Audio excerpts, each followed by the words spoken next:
Welcome to HistoricHole. My name is David, and the show is back again. I know there's been some issues with timeliness and getting episodes out consistently every week. Fortunately, just have not been able to do that recently. It's probably not going to get better, it kind of seems like. So, I'm just going to try and keep shooting the shit with some other creators, just doing some interviews, and get to the history when I can. I've tried doing solo episodes, but I haven't really liked the quality I was getting with those. The discussions with Otto seem to work a lot better, so I think that's just going to be the formats going forward. Discussion with Otto or interview with the creator. So I was lucky enough to talk to another creator this week. Her name is Pixie, and I connected with her on Twitter initially through Twitter Spaces, which, if you're not aware of that, it's basically like what Clubhouse was, which, if you're not aware of that, it's basically like a big chat room, a voice chat room. I've watched her grow her account over the past year and a half, and she's putting up some impressive numbers. So I really wanted to talk to her about that, her strategies, which maybe other creators could find helpful. I know I found it helpful, so here it is. I like the idea of building in public, like falling on your face and learning it as you go. I'm not a read from a book and then be able to do it. I have to you physically have to show me step by step for me to mentally get it. So I don't know. I've been the whole community is so supportive of me, even though I'm a spicy content creator. I was like, this is awesome. You guys are awesome. And so the only thing I'm like, I don't have any money. I don't have any extra stuff. I was like, all right, but I do know one thing. I can help other people connect with each other and then show newbies what I've done.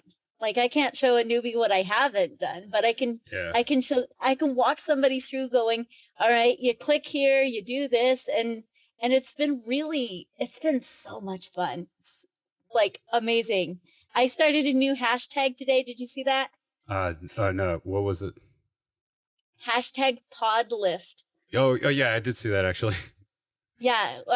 Basically it's because I do hashtag lift all of the time. Okay. So I was like, why not make it a pod lift? Yeah. And then I started tagging Pod Nation and a whole bunch of people, and the post has gotten more than 40 interactions on it. Nice. And see, that's so what you're tapping into there is the algorithm and the interactions, comments, people would that's what causes the tweets to sort of blow up and get shown to more people, is oh yeah. And finding ways to do that and get engagement. And I see people doing it all the time. The one guy, what's his, is it, he does, I had to say it. Is this Aaron? Is that his name?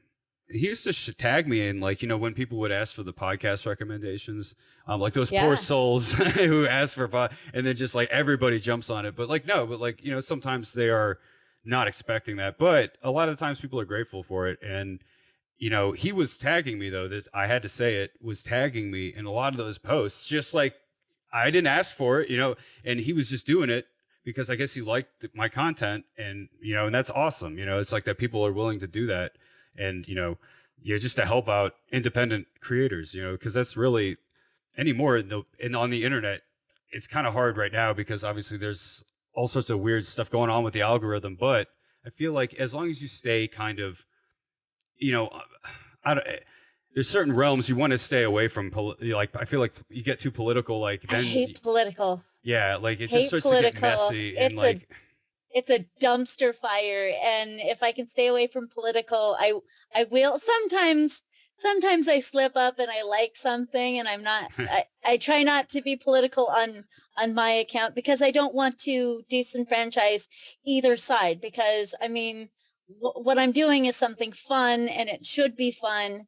And then when it comes to the marketing, you said it, the podcast recommendations. Well, that's not really a bad thing. It's an opportunity to connect to somebody. Mm-hmm. And when you do a podcast recommendation, you're not doing it for the person who's asking for podcast recommendations. You're doing it for the potential people to see the post. Yep. And so if you can basically open up a dialogue and subtweet people in somebody else's in somebody else's post and really make like that be the discussion, and people hate that, but Yeah. it's so good because you'll be like, oh hey, David, he's got a podcast, and this is I usually use a screenshot from the person's podcast.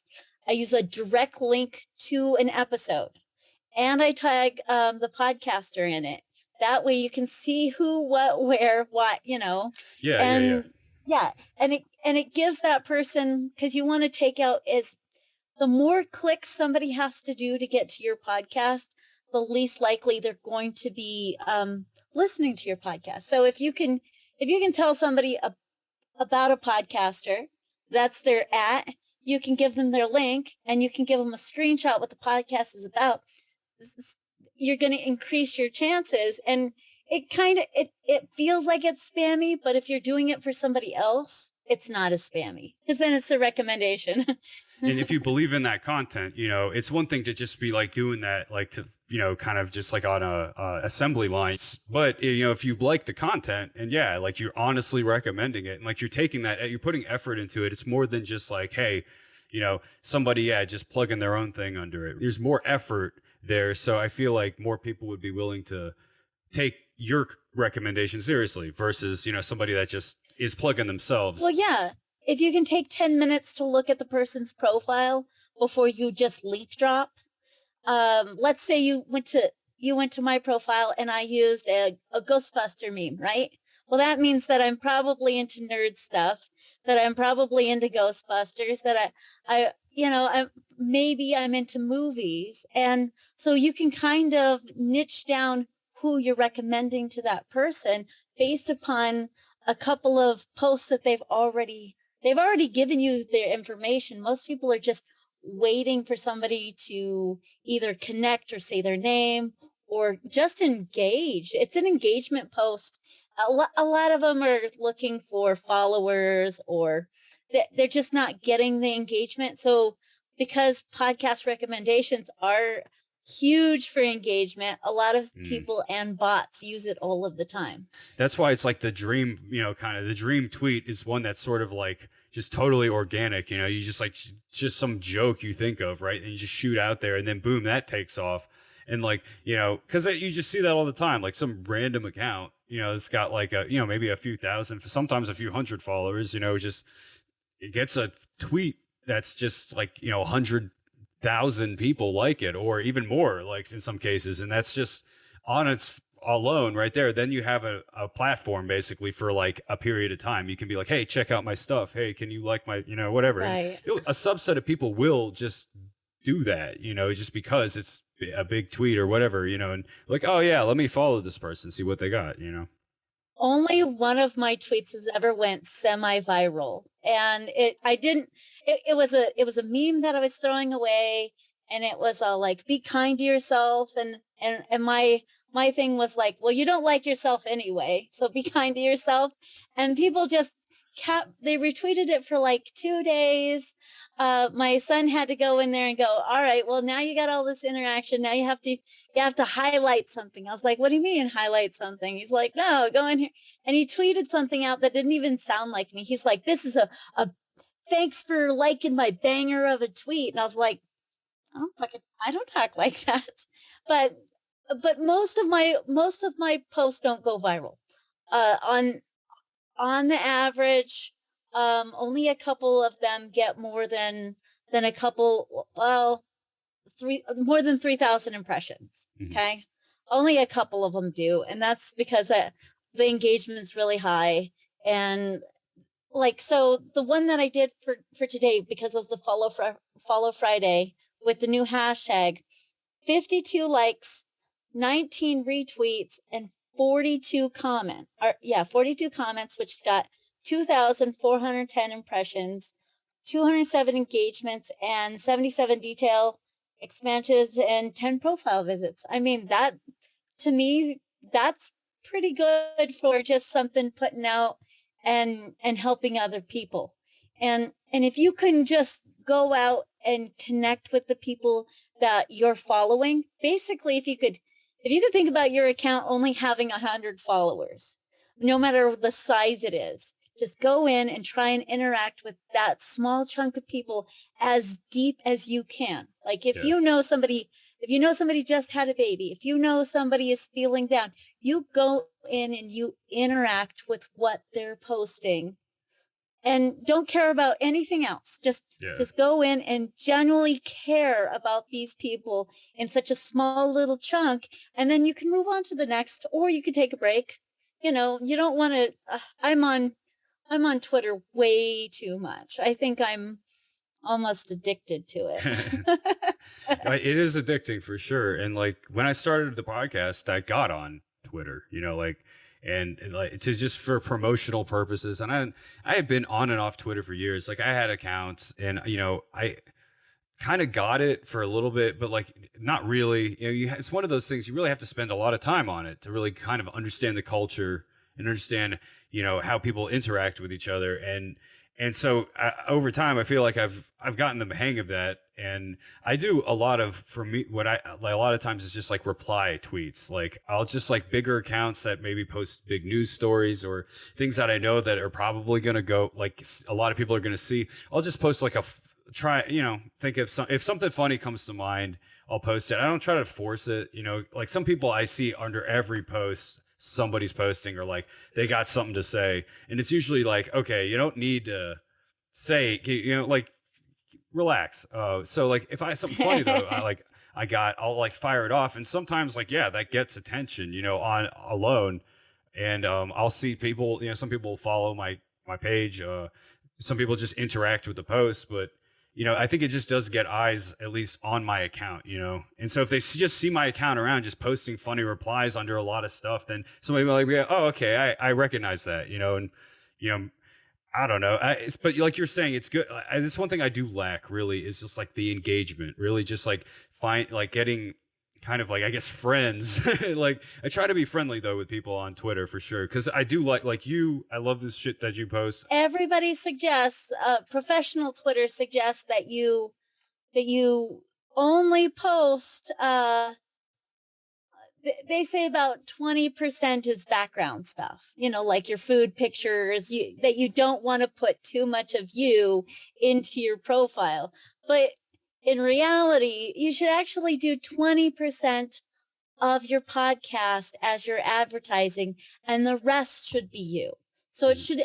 it should almost feel like you're, oh, by the way, I have a podcast, not like I have a podcast, I have a podcast, I have a podcast. And so most of your time should be spent on interacting with other people and generally making engagement with people and building more of a community around you. And I Yeah. think that's a lot of us, that's what we need. Like you said, David, you said that you want more engagement. Well, I'm going to tell you how to do a little bit more engagement. Are you every day asking a why post? Oh no, not at all. Why not? It's one of those things. Like I just don't. I'm You gonna know, ask you questions. yeah, no, for sure. And like I think it's part of it is like I really want to. If I'm going to ask something, like I really want to be you know meaningful, right, or something like I think Right. relevant, and so some days like I just am not. There's some days, man, like I'm interacting, I'm engaged, and some days it's like I don't know, I feel a little withdrawn from it, and Twitter is one of those things is because it's trying to use it right as like kind of like because we have content we're sort of pushing. It's like we are trying to use it as a tool. And some days though, I just get sucked into I think the entertainment side of it, right? And I just find Mhm. myself lost on like fucking threads about bullshit, like, and I'm just like, what do I do? And so I think it is part of that too. And every day is different. Some days you're just a little more burnout than others, but no, I think you know yeah, like a lot of the stuff I do like tweet about is just like random bullshit, maybe jokes, maybe things I like come up with. And sometimes they are like decent, but I don't know. I really do need to like come up with more engaging questions. And that's just tough So what I was sometimes. thinking, here's what you could do. What's your next episode coming out about? for your Well, the podcast? episode that dropped today was just a Machiavelli, like Italian political scientist dude. Okay. So could you potentially start asking questions to your audience? Like you only need to ask one per day and then tie it back into that episode. So do you know who this person is? Yeah. And then there's a link to your episode. There's a picture of the person. Here's the question and here's the link to the episode. Or maybe you ask you know, other engagement questions that pertain to that episode. So when you're doing engagement, you're trying to get people hooked to what you're going to want them to listen to. So maybe that's your 20% of podcast promotion. So it's more targeted to what you want people to kind of listen to. Yeah, the other stuff is fun and bullshit. It's like me working on the cars. Mhm. That's my bullshit, you know. Yeah. I'm sanding and body But shop. it's also But cool though, like because it's a creative process, right? That you're engaging right, in there, and like I enjoy right. seeing that too. Like it's, and so like yeah, I have my music and stuff. I try and post about that too, right? Like and just, Yeah. but yeah, I get what you're saying. Like it is just like it's not related to what I'm doing, so it's like almost like background, you It's know? it's the background nonsense between episodes. So Yeah. you want to make sure that your account set up that it has, somebody can quickly get to your podcast. They know the name of your podcast. You have the pinned tweet of your latest episode. And then you could post whatever you want below it. You can retweet a whole bunch of people. But when somebody first comes to your page, there's the link to your podcast, and it's probably going to be the question of the day or the engagement of the day for the Mm, podcast. So yeah. giving somebody to you want to lead them back to your podcast in a Yeah. way that goes, oh, by the way, I have a podcast, that kind of thing. It can really help you when you're trying to do an engagement because, like I said, sometimes that algorithm really locks you down into a way that the people aren't seeing your posts. Mm, And so another engagement thing that I've been trying to get people to do, I didn't create it. There's nothing new on social media that somebody hasn't done before. And I do what's called a hello Twitter post. And that's a hello Twitter. My name is Pixie. And then it tells people about who I am. And then it says, if you can see this, please like and comment on the post because I feel like I'm not getting the proper engagement from mm, people who are following me. And you don't put any hashtags and you don't put any links, but you have a picture and you have a little blurb about you. mm. And then what people will do is they'll comment on it.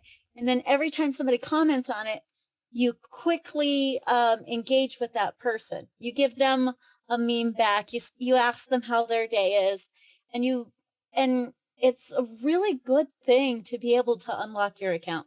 Like I have 10K followers, and I don't see all of those people all of the time. Oh It's yeah, yeah. wild. Yeah, I'm like, where are you people? So No, but that's still pretty awesome though, like that you've managed to grow because like, I've been, we've been I I can't even remember like when I started following. I mean, it's been a minute, like because I remember it was when the first iteration of Twitter Spaces came that's out. where all that's where the major bulk of my followers came from because they heard me in a space. They Yeah. heard I'm not very good at text.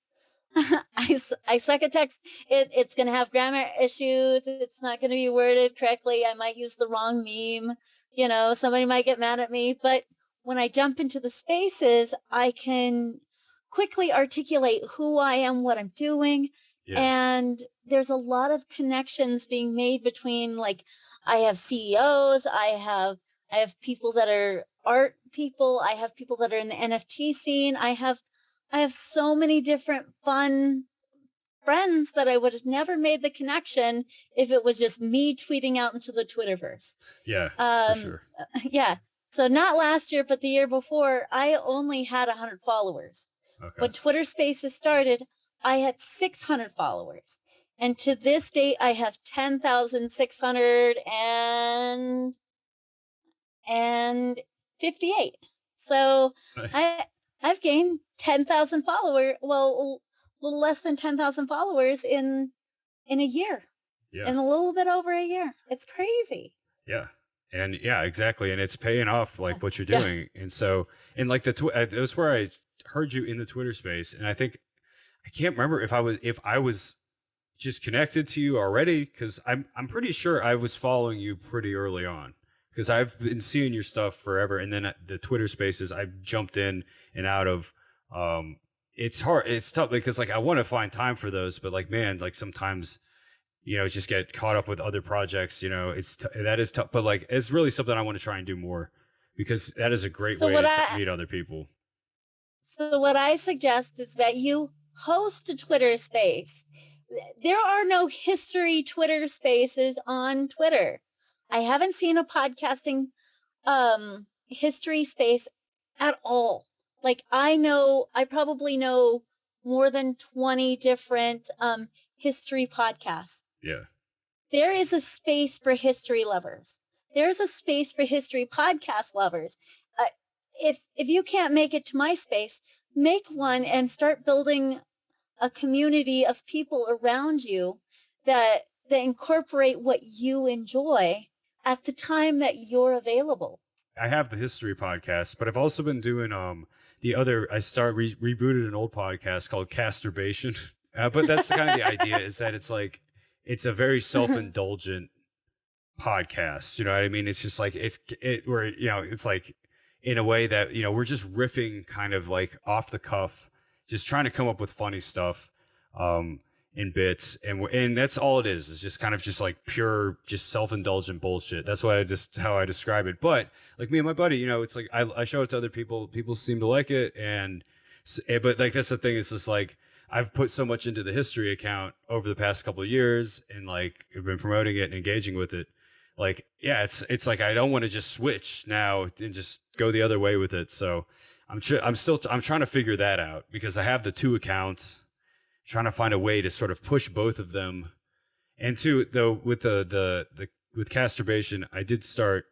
We're starting up a Patreon for that just to gauge interest, right?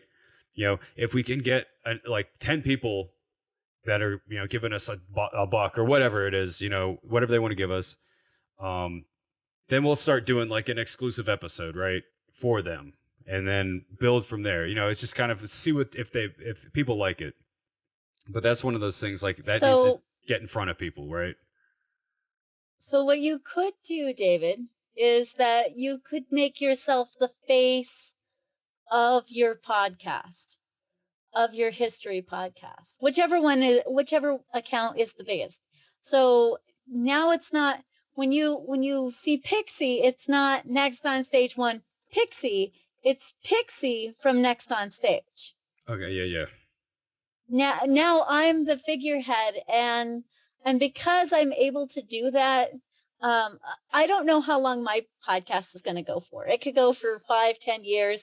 Who knows? It could end at the end of this season. Who knows?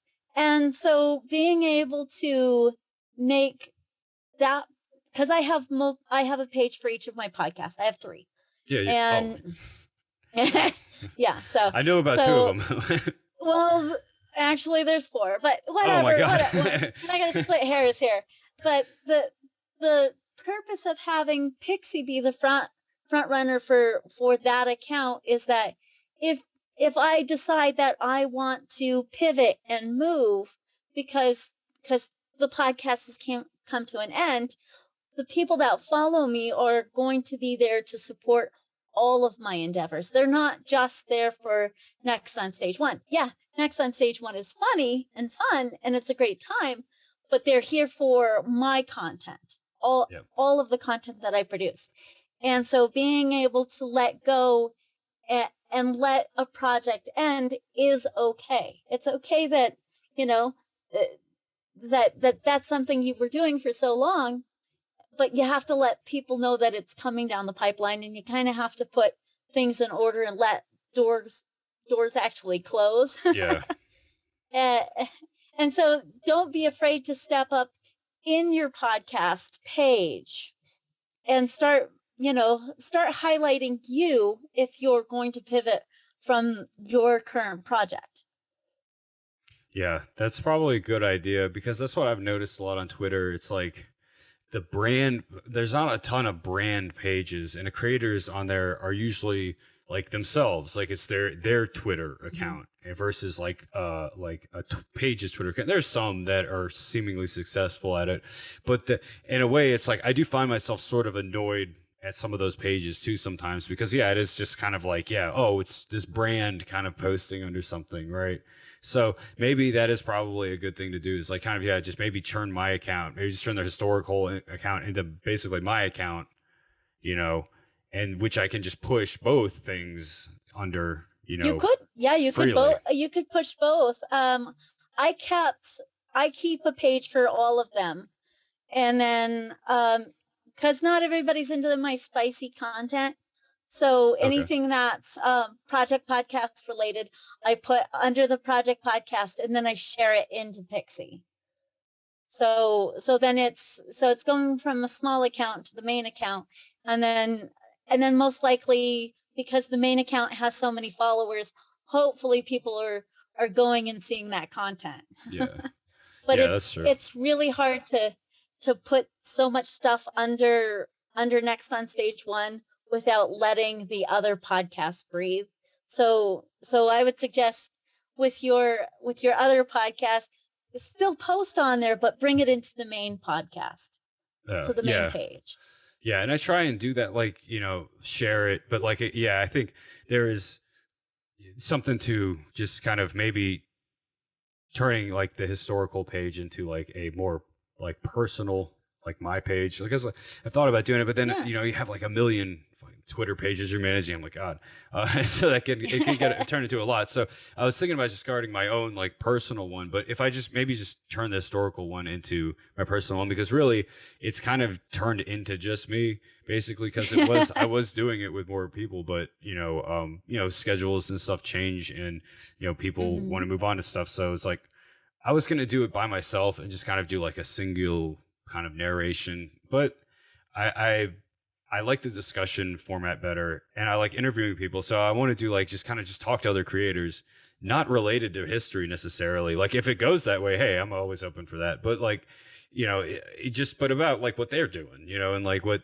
Right. to help me understand kind of maybe learn about my process compared to what I'm doing, and also too just to interact and connect. And like the person I interviewed this YouTuber last couple weeks ago, Vito Jeswaldi. I don't know if you've seen his stuff. He's made a few like things on YouTube, like criticizing like kind of some of the Star Wars movies or like making fun of them. It's not really like hardcore criticism or anything, but it's just fun stuff, right? He's just and so it was interesting to talk to him just about how he got into it, and he just sort of fell into that stuff, and just he's like, hey, I just kind of it was working, so I started doing it, and that's also something too. It's like sometimes there's unexpected stuff because like I do the music, that's kind of I really love doing music, but I also doing content in general is just fun, and like streaming podcasts, like I have the ability to do all of it, so it's just a matter of like kind of focusing and like putting the time and effort into stuff. But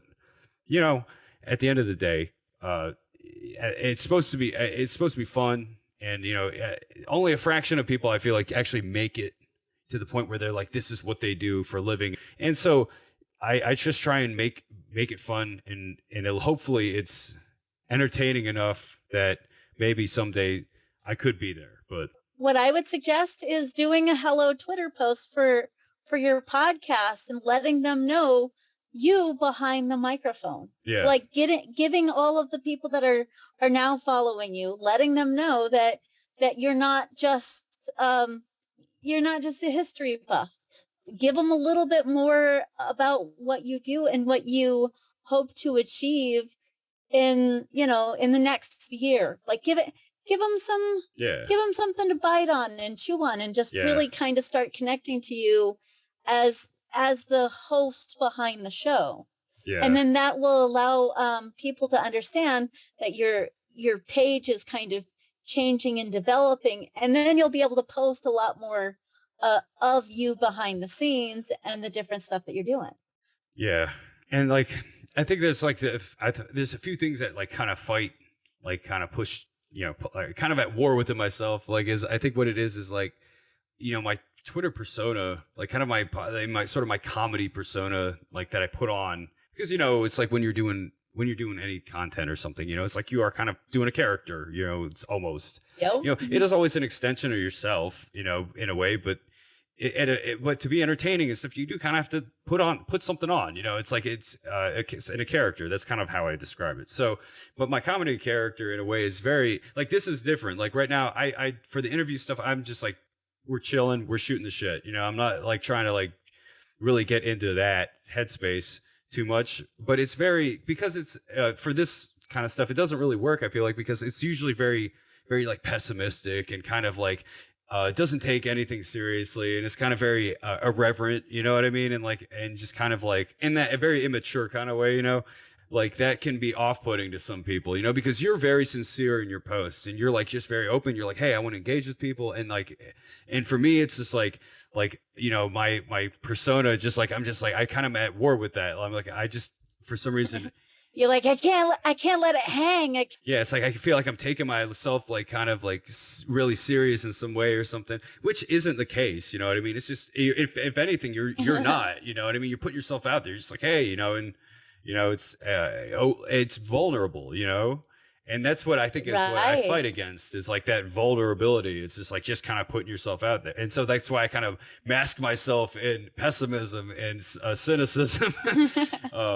So yeah, that's what I deal with most of the time. It's just like No, it's completely understandable. You're bringing forth a brand, and the brand, your podcast means something to you, and to let loose and let the other side of you kind of invade this particular set of rules that you have set up for yourself, it's kind of hard. Like Pixie on the next on stage one, well, it's fart jokes, it's terrible memes, it's spicy content, but then when it comes to podcasting Pixie, it's professional. I'm trying to become a professional speaker and stuff. So yeah, there's more like, hey, let me teach you. But on Pixie, it's all like, well, look at my look at my stuff. yeah, It's more showboating.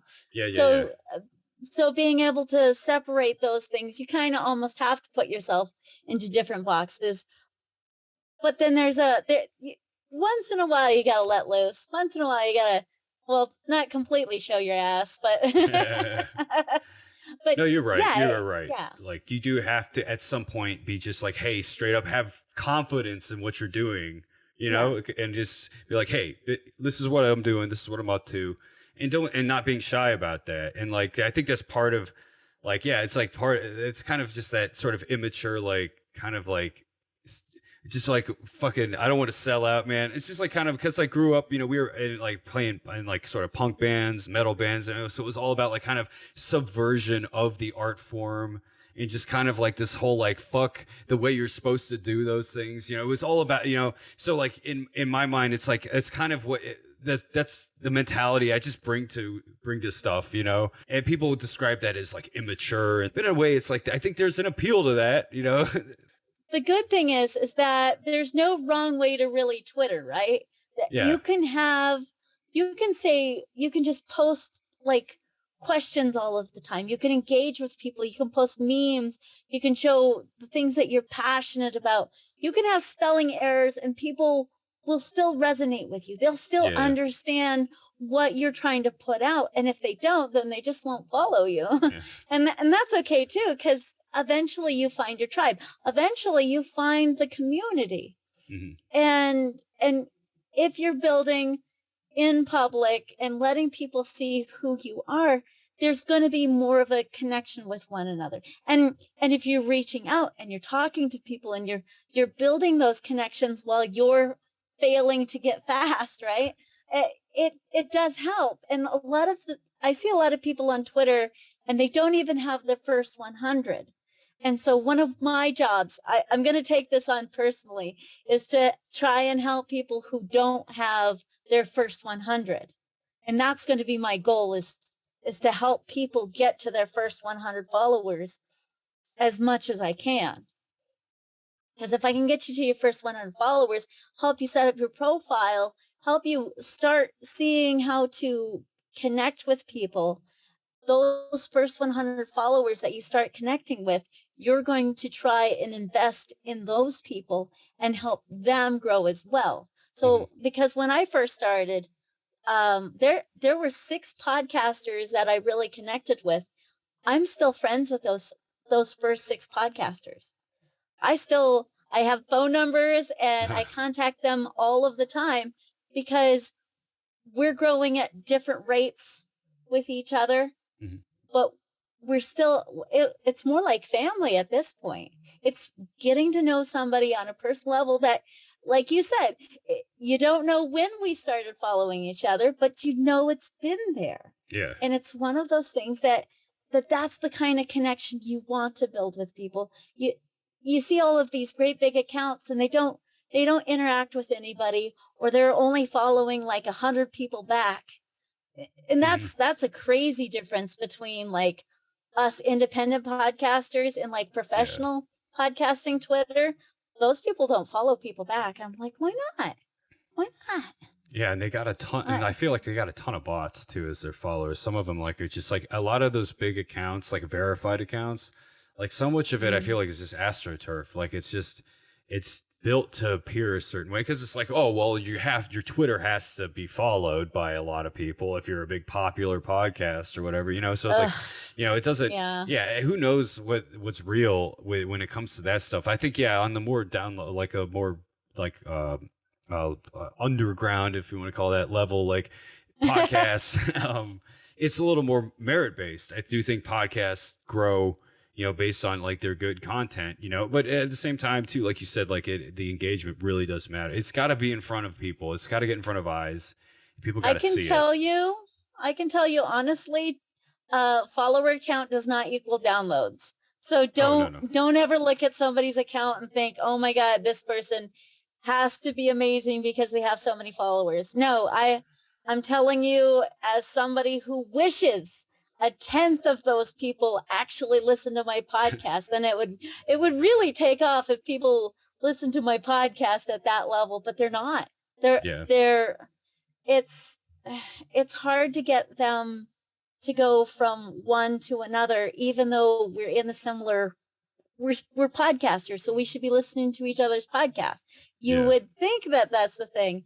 And so when I do listen to podcasts and I post them up, sometimes people are like, "Oh, why did you post that? Do you really believe what this person is saying?" I'm like, "No, well, I'm listening to it because I want somebody else's opinion." Oh, yeah, And yeah. so I listen to probably about 10 podcasts a week, and once in a while it's the ones that I really like, and then most of it's just new stuff that's just coming in all of the time because people are like, "Hey, would you listen to my podcast and give me some feedback?" Yeah, sure, Yeah. why not? I got time. Yeah. And like, I mean, too, that's awesome. And there's value to that too, because, you could possibly, I'm not saying like, we're telling you what to do at all, but like just in a general sense, like when somebody's has an eye or an ear for something, and this is true for like music, especially like in music, like certain artists and producers are in some ways just like ahead of the time, or they just have a vision for like where things are going, within the industry, Mhm. and they have a nose for it, and they just like the stuff they produce is just like it's what they call it's like, well, it's cutting edge or it's groundbreaking. It's because they're like incorporating new things. They just have a sense of what the atmosphere is, what the market's gonna like, like, and there's it having a nose for that, like you can't teach that. That's like Well, almost intangible, it's almost like I have. And so what people like that do is they help other artists. So it's like those producers and stuff, man, like they're the ones that are behind all these major pop stars, or even in metal, or like in any of those genres, like those guys, those producers that have the ear and the touch really elevate other artists that they work with. It's a lot of time production in and of itself. A lot of times, recording and production is just that art in and of itself. being the Yeah. talent in front of the mic is it used to be something entirely different, right? You trained for that entirely different. Now we were able to do it all ourselves, but like back then, like, you had to know and have an ear and a touch for it, and that's special. And so what I'm saying is like if you have that, like, that is just indispensable, an indispensable skill. So there was a book that I read. It's called Who Moved My Cheese by Spencer Johnson, MD. And I can tell you that this book, it's so thin. It's almost a children's book. But basically what it tells you is don't wait for your cheese for your cheese to be gone.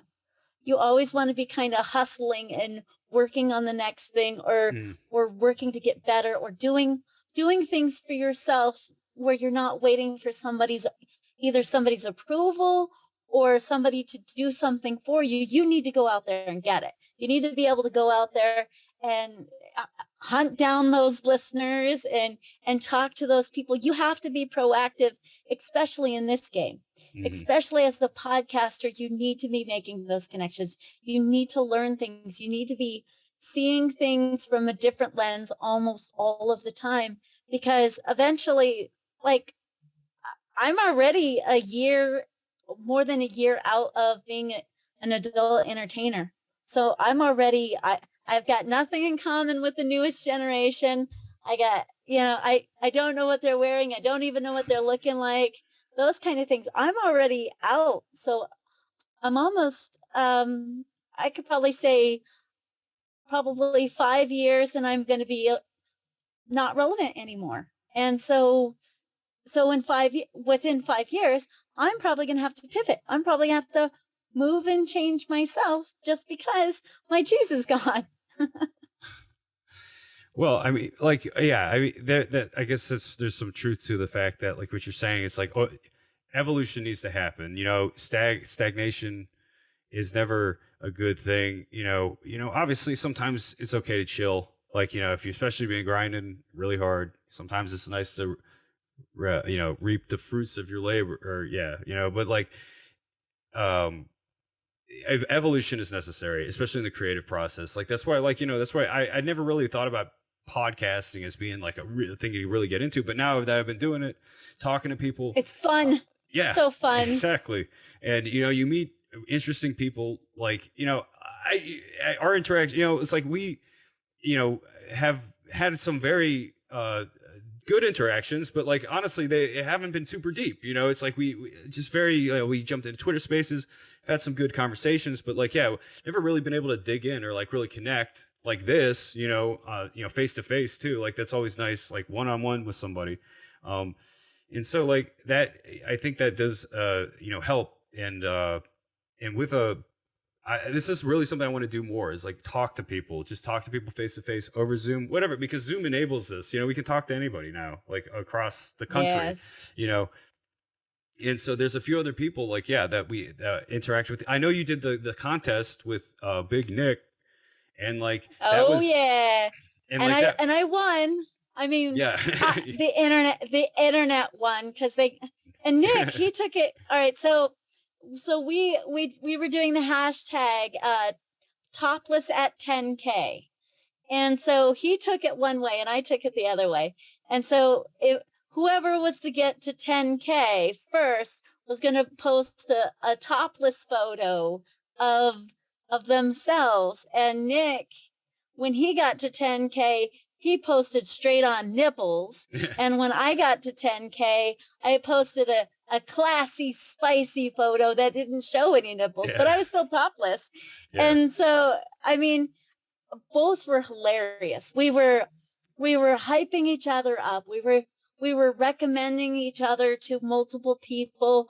We were kind of rallying the troops. And if you can find somebody that's similar but different, like we're not in the same niche at all. yeah, But we're friends. We're friends on Twitter. We're able to connect with each other and then connect over a hashtag and really move each other forward. And now we've got people doing topless at 1K. yeah. there's one person who's going to show his butt at 5K. He's all like, just let me know. Just people just waiting to while out and just have an excuse to have fun Yeah. and generate some sort of momentum. Because once you start generating momentum for yourself, then people take notice.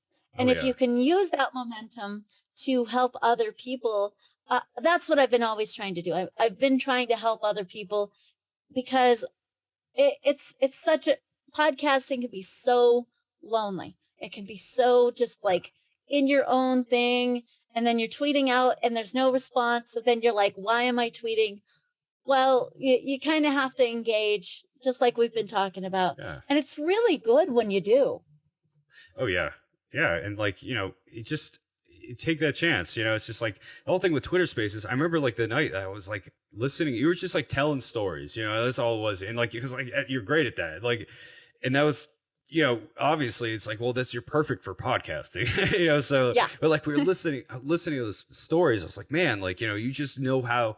And too like you're going into some like serious shit too. So it's like some real like heavy stuff and like so but like you're just being open and honest about it and like your attitude about it too. You're like talking about some like kind of fucked up stuff, but you're just like that you're just like so I mean you're just putting yourself out there and like just really open and honest and like I just like had a lot of respect for that. If you take the time to make fun of those tragic stories in your past and you shake those skeletons from your closet, nobody can use them against you. Yeah, exactly. No, yeah, if you use those things and you protect yourself in a way that, okay, well, what's the worst thing that you can do to me that I haven't done to myself? What's the worst thing you could say? And then I'd be like, okay, well, you haven't spent a moment inside my brain. Yeah. Yeah, Yeah. and a lot of people have not experienced the level of trauma and scrutiny, and they're they're kind of soft. Well, not really soft, that's probably the wrong word, but they're inexperienced. Sensitive. Yeah. Sensitive is a good word. Yeah. They're inexperienced and they're sensitive, and so the first time somebody comes after them, they break down. Yeah. Well, you kind of gotta Yeah. break down a whole bunch of times to really get tough. Yeah. And that's why when somebody gets 1 star Mhm. on their podcast, me and a whole bunch of people would go, well, you finally made it. Good job. Yeah. You got a 1 star. And then we'll ask them questions like, how did it make you feel? Did anybody say anything with a 1 star? And then if they say no, nobody said anything about the 1 star, we're like, oh well, that's just a coward. That person doesn't. They just gave you a 1 star because they didn't like something, but they didn't give you any feedback. And so we kind of help the person understand that the failure isn't the end all be all with their podcast. And I think that's great. Oh yeah, and like fail because like so it's so cliche to say, but like failure is part of the process. It literally is. Like It is. you have Yeah. to screw up. You have to throw yourself into the because like you said, like to bring it full circle. It's like we started out with talking about this. Like you were like you have to show me stuff to learn. Like I can't read a book and then just go right into it. It's like, and I'm the same way. I learn by doing. Like I just have to be doing it, and then I get used to it. And that's how I learn stuff. Like I don't get me wrong. Like I enjoy bolstering my knowledge, through reading stuff, but like really is the practice, like for me, because like I play music, that Um, for me, practice is what it is. Like I have to do it. I can't just sit and think about it. I can read books about drumming. It doesn't make me a better drummer. It's like doing it and practicing is what makes me a better drummer. yeah. So it's like, so yeah, part of this, yeah, process is like, it is just throwing yourself out there. Just fucking do it, and like, Oh yeah. Yeah. just don't Push the start. Get for it. Go for it. yeah, Just jump right in, and either you're either going to know that podcasting is for you, or you'll pivot and change. And I tell people that all the time, like, it's okay if you're not a good public speaker. It's okay if, you know, you fail. It's okay if all of these things happen. What's not okay is to be stuck somewhere where you don't change. You're not Yeah. a tree. Leave, you know? Yeah. Any number of things can be better about presentation or podcasting, but I think what's great about podcasting is the spontaneity of it. It is conversation. There's a certain um unrefined Je ne sais quality. quoi. Yeah, it's like unrefined quality to it in the because like if you want NPR, if you want like talk, you know, very soft spoken, you know, voice, so it's like go listen to that. Like if you want raw conversation, like I think podcasting offers that, and like there's value to it. It's just hearing people hash stuff out. That's why all the stuff like, you know, with Rogan and like it's all this noise. It's because it's just the dude just talks to people. You know what I mean? It's just words. He's a simple dude asking smart people dumb Entertainer. questions. Yeah, he's He's entertainer. an entertainer, yeah. You know, and Yeah, I he's don't the think Fear Factory. yeah, and I don't think he's ever had any pretensions about like he's he's trying to sell people on like, you know, his opinion or there's only right one. I don't think has ever been that angle with it. Now, I would say like if Rogan put on a fucking lab coat and was like, I'm Dr. Rogan and you should listen to my advice, now I think you would have an argument because he's pretending to be something he's not, but I don't think he ever has. So that's kind of where I land on it. You know, it's like however you feel about the guy, I think is irrelevant. I think it just comes down to the fact that he's just having conversations, and that's what we're having. It's like, and so like that's why I don't want people to like basically decide, oh well, these conversations aren't, you know, worthy of being had, so we need to, you know, because anything, I think nothing should be off limits, especially if it's, you know, podcasts. Like if it was on network television or controlled by the FCC or whatever, then different story. But independent media should be able to do what they want. I think within reason. Obviously, you know, illegal shit. Well, you know, yeah, no, within but reason. you know, Yeah. You know what I'm saying? I think what it comes down to is that people need to be informed and people need to make up their own opinion. Legacy media should not tell you what to do. Somebody with a high count like me should not tell you what to do. You should be able to form your own opinion. You're your own person. You make up your own decisions. And like realistically, if you fall on one side of the aisle, that's great. If you fall on the other side of the aisle, that's great. But have the open dialogue to be able to say why. Why do you fall on this side of the aisle, and then be able to listen to somebody who disagrees with you. I got called out yesterday from another podcaster because I do like Rogan, because it's the style of format and the style of podcasting that I listen to. And so, and I think what happens is that you form your opinion on 30 seconds of what somebody else has said, instead of listening to the conversation the whole way through. We're listening to small snippets cultivated by somebody else instead of forming our own opinions. So with all of this, with Twitter, with everything, you have to make it more raw and more real, and you have to show people the real side of you. And sometimes I have bad days. Not all of my posts are perfect. Not all my posts get good interaction. Some posts, they get nothing. I'm like, okay, there's crickets, so I'm not going to post that again. And you just got to be able to move forward in a way that's productive. And if you can help somebody else, that's even better. You know, some of this stuff, like I think people just take very seriously, you know, and when a lot of the time it's like it is entertainment, but like to the point that you were saying, like you're just preaching to the choir with some of this. Like the education point to me is like I hammered that so hard. Educate, like that's my whole thing with the whole misinformation, disinformation, blah blah blah. It's like it doesn't disinformation and misinformation doesn't matter if education is priority. If right. authority cares about misinformation, disinformation. Do a better job of educating the populace Well, versus you're a censoring information. you're a history buff, so who writes the stories after something happens? The victor, Yeah, right? exactly.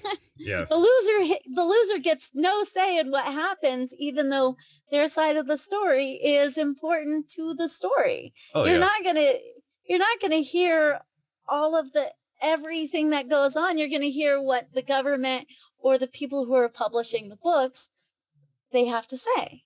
Yeah. And that's been proven time and time again, especially in history, because books will get burned, Oh people yeah. will get silenced, people will end up you know Yeah. missing. Yeah. And that happens all of the time. And it's really interesting to see where this conversation has went, because we first started out just like engagement and how each of us interacted with each other, and now we're talking about some deeper stuff. And realistically, what we're trying just to get the point across to the people who are listening to us is start thinking about your moves and your steps to really engage with people, because if you don't have an open dialogue, you miss out.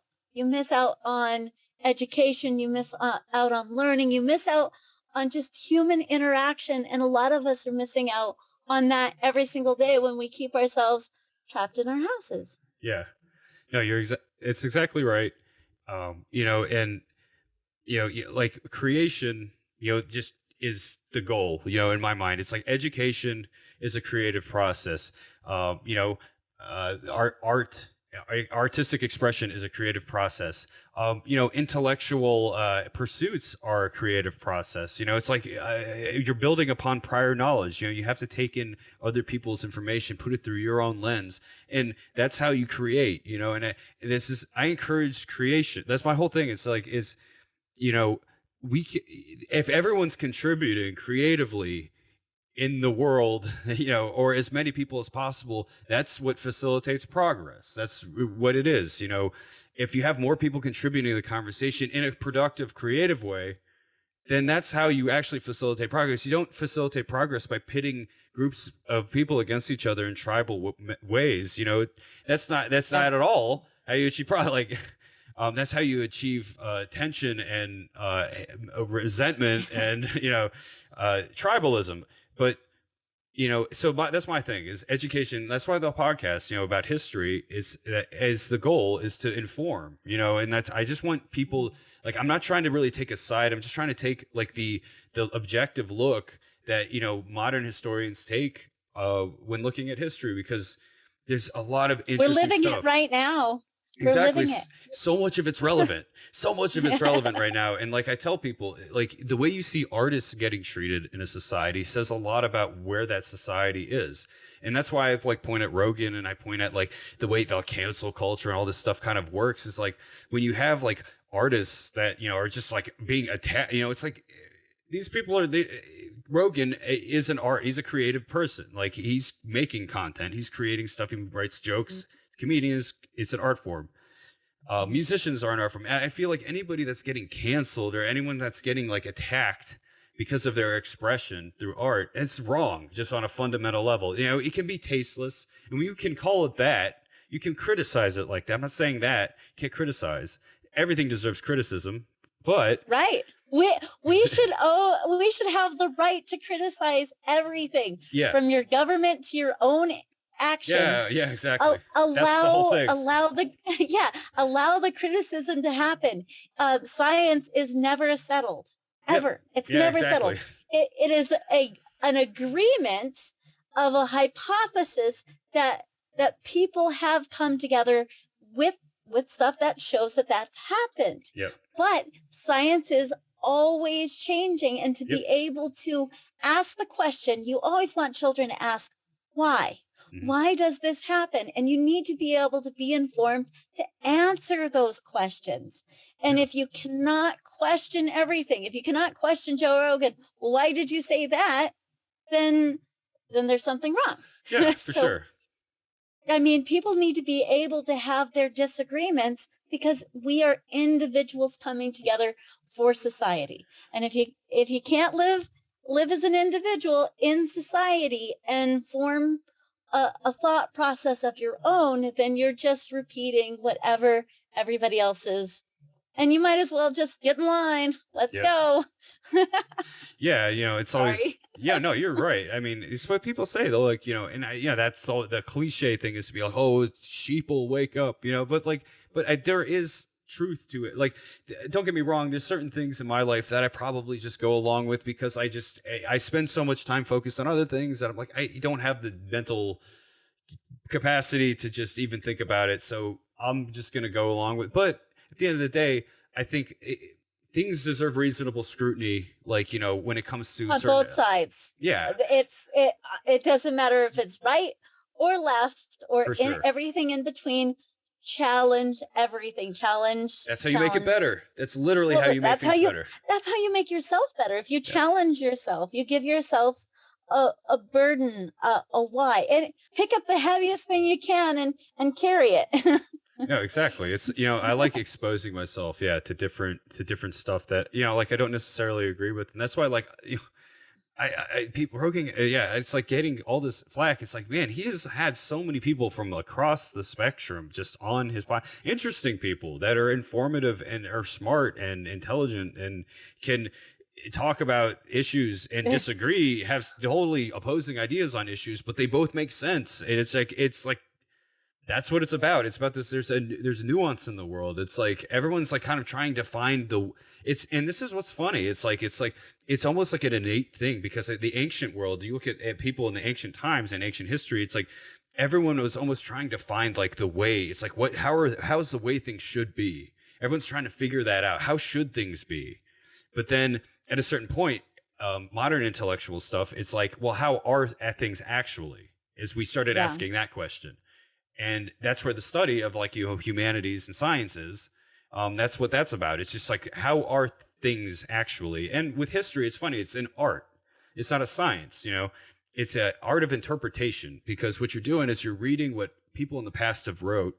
Primary sources in Mhm. particular are just like diaries, just historical accounts. And some of those are like, it's funny, like those are actually secondary sources in some cases because they are quoting other ancient historians that we don't know about or that we don't Right. have records of because their stuff was burned or their stuff was destroyed in war or whatever, and Or or even their stuff was the spoken language is what we're doing right now. yeah, yeah, They're oral history. storytellers. Yeah. Yeah, oral Or, history. that was the Yeah. biggest thing. Like stuff wasn't written down for the longest time. Like people just literally told the stories through generations. And it's like some of that literally is all we know are just oral accounts that people talked about, like the real ancient cultures. And it's like, it's insane how much that we actually do know, from Versus how much we should know. like, it's like, man, if people would have just like for some reason who would have been record keepers back in the day, like imagine, yeah, all the details that we could have, but like it's Mhm. insane though that we actually know anything because you look at like the dark ages and stuff and the whole suppression of intellectual thought is all very religious, and you have kings and peasants, it's all very and like that, like we don't want to revisit that period, like the Renaissance, Mhm. the intellectual Renaissance really brought us out of that. And people kind of talk about they feel like we're going towards that again, just the way things are culturally. But I'm like, no, people that understand like you're talking about individuality and the whole ideas behind the Renaissance, it's we need to have the conversations, we need to speak up about that, we need to be vocal about it and be like, no, like put our foot down, be like, no, stand up for like people to speak freely, because people are like, oh, it's Spotify can remove them because it's not free speech, it's not a First Amendment thing because it's not the government. It's like, why does that matter? It's like, sure, to the letter of the law, that's the definition. But at the same time, shouldn't we just encourage people to speak freely in society? Should we Yeah. really encourage corporations to censor fucking people? Like, is that the world we want to live in? Should we cultivate that culture? Or do you want to censor yourself and never be able to learn and grow as an individual? Precisely. You have to Do be you able want to the ask the carrot with question. the stick? Yeah, Yeah, right. yeah, yeah. And it's hard because a lot of us were brought up on a bad school system, or lower education and those kind of things, but there's plenty of opportunities to learn so much if that's where you want to go. And I Oh think a yeah. lot of us need to put down our cell phones and really get out and talk to one another. Like you were saying, we need to open up dialogue with people, especially with people we disagree with.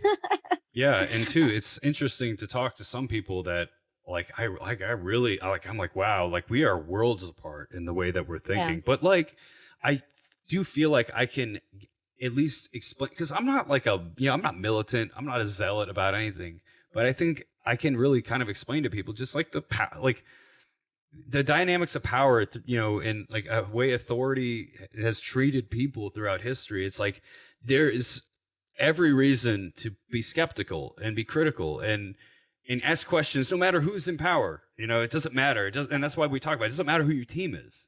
It does. That's irrelevant. Just be skeptical of what people are telling you. That will be the best thing you could ever do for yourself. The scariest line ever is, "I'm from the government and I'm here to help." Oh yeah.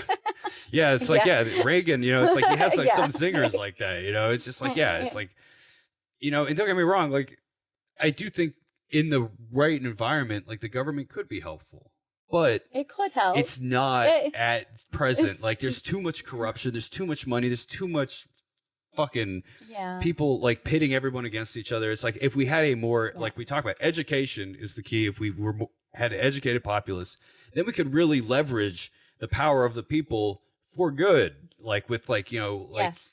boycott companies that like outsource their stuff, or pay their employees shitty, or like I don't actually I don't do. really like I don't really like the boycott or the cancel culture. I like spending my money where I see value. If we could get back to doing that. If you said you were going to boycott, well, okay, don't boycott, but don't spend your money there. Don't give them time. Don't give them Oh the yeah, effort. well, Don't that's what I give them mean. your attention. Yeah, yeah. Yeah, like We just we vote do with a your lot of wallet. yeah, yeah, vote with your wallet. Show people, show up, get involved with if you have children, get involved with their school, get involved with your if you're religious, get involved with your church, get involved with your state. Like start you're never going to start from the top down. It's always bottom up. Oh yeah, yeah. Grassroots is the best way to really get involved with other people. Hanging out here on spaces and talking to people, that's really what matters is just being open, Yeah, having open dialogue. and connecting, yeah, like Yeah. really building connections with people, like that exactly, that's what it's about. Like that's for me, and that's what I started to realize. It's just like, yeah, making friends with people. It's like, that the you never know in what ways you might be able to help somebody, and they might be able to help you in like a Mm. just mutually beneficial way. It's just one of those things. You never know who you're talking to, and what they might have to offer, Yeah. or what you might be able to offer them, and so it's just about that. It's just connecting with people, never just being like, yeah, yeah, like, yeah, never being too closed off, because we talk about closed minded. It's just like, oh well, I can't talk to them because they're X, Y, and Z, or it's like, don't don't limit yourself just because Right. they're from a different tribe or whatever.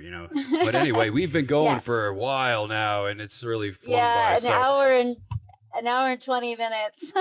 yeah, that's a long one. I do appreciate it, like honestly, you for showing up Uh, and hanging out. It's been great. You're good. Do you Yeah. want to plug anything before we get out of here? Absolutely. If you're looking for more tips and stuff and podcasting stuff, Project Podcast is my second podcast, and it's where I help people learn how to podcast. It's where I help people navigate through podcasting. Every Wednesday, I do a Twitter space where a whole bunch of podcasters like David gets in there, and we talk about issues that podcasters are having. It's 2 hours. Anybody can join. It doesn't matter if you're looking to start a podcast or you already have one, I encourage you to find me. It's Project Podcast with Pixie, or you can also find me next on Stage One. It's the same account, which is still Pixie. If you find me, contact me. Start engaging with me and having a dialogue, because if I don't know how to do it, somebody else does. And that's really my thing, is that I want people to feel comfortable. I want people to understand that you're not alone when you're podcasting, even if you're alone. Awesome. Well, do appreciate it. Thanks again. And Yeah, no problem, David. Yeah, this is great. Thanks for listening. Give me 5 stars on iTunes if you feel like it. You can find me on Twitter and Instagram at HistoricHole. You can email me at HistoricHole@gmail.com.